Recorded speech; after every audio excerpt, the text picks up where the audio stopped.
संतांच्या संगती मनोमार्ग गती 11वा श्रीपती येणे पंथे।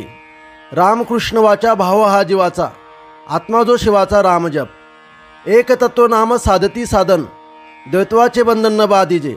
नामामृत गोडी वैष्णवा लादली, योगिया साधली जीवन कळा।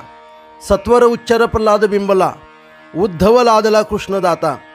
ज्ञानदेव म्हणे नाम हे सुलभ, सर्वत्र दुर्लभ विडा झाले।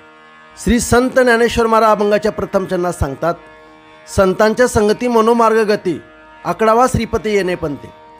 संतांच्या संगतीमध्ये राहणे व त्यांच्या सहकार्यानेच मनाला भगवत प्राप्तीच्या मार्गावर गतिमान करणे, याच पद्धतीने त्या भगवंताला आकर्षित करता येते।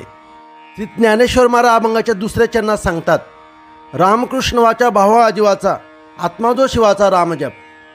जो रामजप शिवाला शंकराला आत्माप्रमाणे प्रिय आहे, त्या रामकृष्ण नामाच्या वाचने सतत जप करणे हा जीवाचा स्वभावच बनला पाहिजे।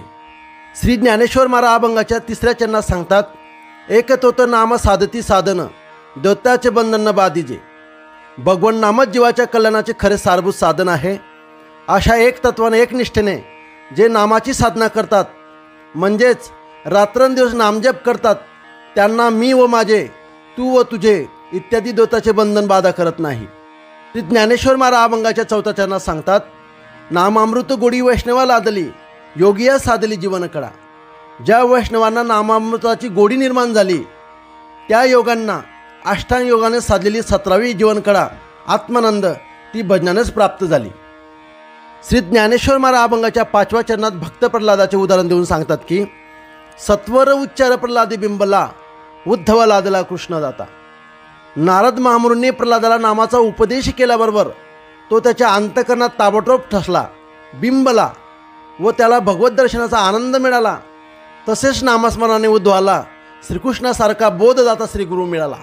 श्री ज्ञानेश्वर महाराज अभंगाच्या शेवटच्या चरणात सांगतात की, ज्ञानदेव म्हणे नाम हे सुलभ, सर्वत्र दुर्लभ विडा जाणे।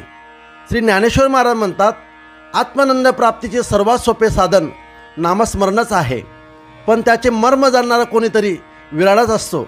आत्मानंद भोगणारा सर्वत्र सापडूच शकत नाही। श्री संत ज्ञानेश्वर महाराज हरिपाठातील पुढच्या अभंगाचे चिंतन ऐकण्यासाठी श्रीकृष्ण महाराज या यूट्यूब चॅनलला सबस्क्राईब करून ठेवा।